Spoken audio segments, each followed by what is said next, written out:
So tell us what's going on with this new regime, Alexander, a little bit.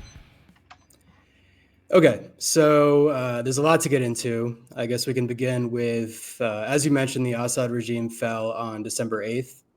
This occurred as a result of a operation or offensive that was launched, led by the group Tahrir Sham HTS that was previously based in Idlib.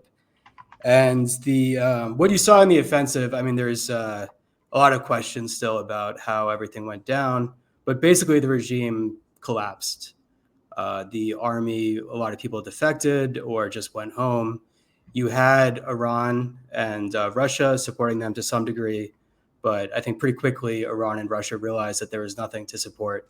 So basically, I think it was 10 or 11 days later, you had a mix of opposition groups, not just HTS, walk into Damascus.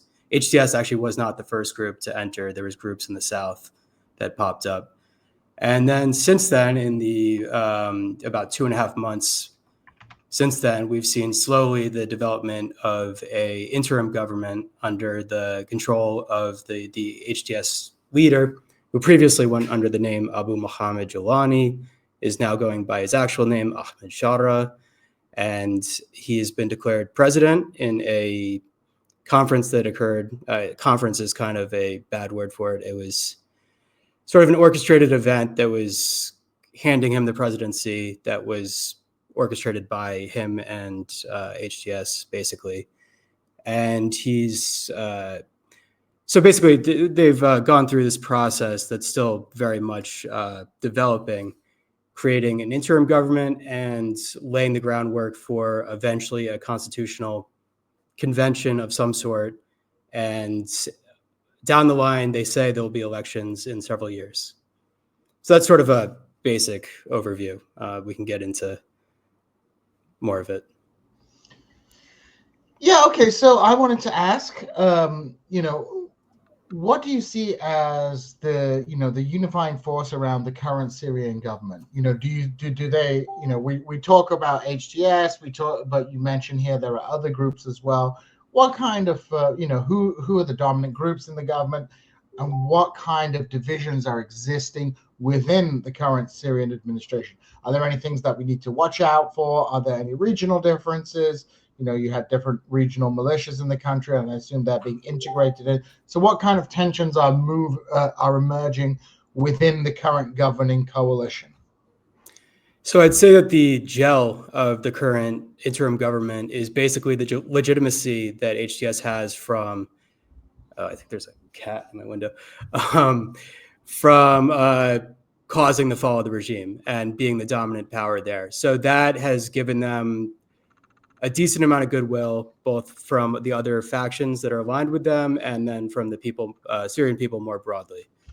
And then if we want to get into the divisions, basically you have to look at Syria before December. In the opposition areas, you had two main, there's a third one that's in the south that the US was involved in that I can get into later. But you had two main opposition areas in the north. You had the HTS controlled zone that was basically Idlib and some parts of neighboring provinces. And then you had the parts that were more directly controlled by Turkey.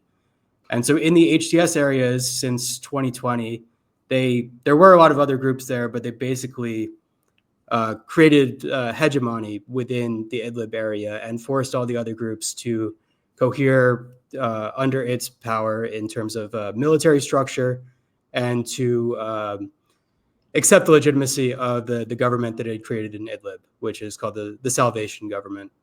And then if you look at the other areas, which are mostly in Aleppo and then parts of northeastern Syria, these feature much greater Turkish involvement, both in terms of military and then in terms of the various other government ministries that were involved in day-to-day governance. And the opposition groups there were all under the umbrella of the Syrian National Army, which was a structure that Turkey created in 2017 that had in the past, not a good relationship with HTS. There was a lot of these groups ended up in Aleppo because HTS had attacked them in Idlib and forced them into Aleppo, and that they moved there because Turkey was sort of protecting them from HTS. And these groups were a mix of, some are more Islamist than others, some were fairly apolitical. Though all these groups do come from the sort of conservative Sunni provincial hinterlands and the ex-Burbs sort of Syria. So they sort of all come from a similar social milieu, and there's interesting class dynamics as well. But that basically what I'm trying to say is the SNA didn't have a strong ideology, and also it was mostly these groups were led by individual commanders who had sort of a predatory relationship on the economy and were very prone to infighting and various other abuses. So that's sort of the main other opposition faction that had any that controlled any sort of territory before this. And then you also have group. You mentioned some of the groups in the South that people often don't focus on. So I think people obviously are aware of HTS. Some people might be aware of the SNA and the Turkish operations in the North as well. But the South has been a lot sort of less focused on by people. So could you talk a little bit about who these groups are in the South and what their relationship is with the new government now? So the South is interesting because the South was a zone of opposition control from the beginning of the war. This is the revolution, the uprising started in Deraa in the South, in a province on the Jordanian border.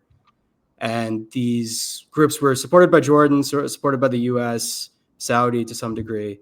But then the funding cut off, and the regime captured these areas back in 2017 in a series of offensives. And then through Russia's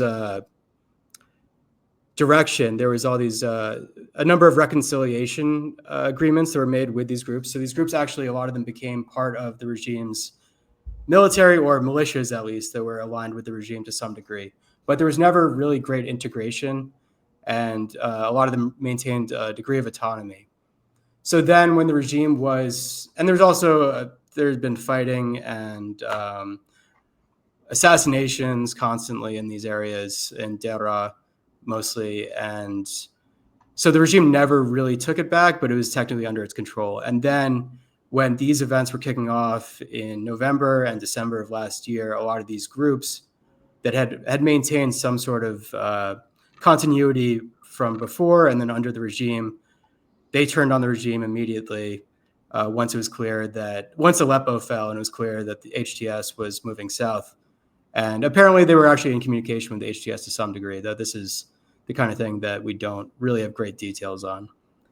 But so these groups in Deraa are one contingent, and then Asweda, which is the Druze majority, almost entirely Druze province, that's an entirely different story, where these groups, the Assad regime had technically controlled this province too for the entirety of the war, except it sort of left these groups alone and let them do their own thing. So when all these events kicked off, those groups also kicked the regime out, but they didn't keep going to Damascus. They're like, we're going to maintain our province. So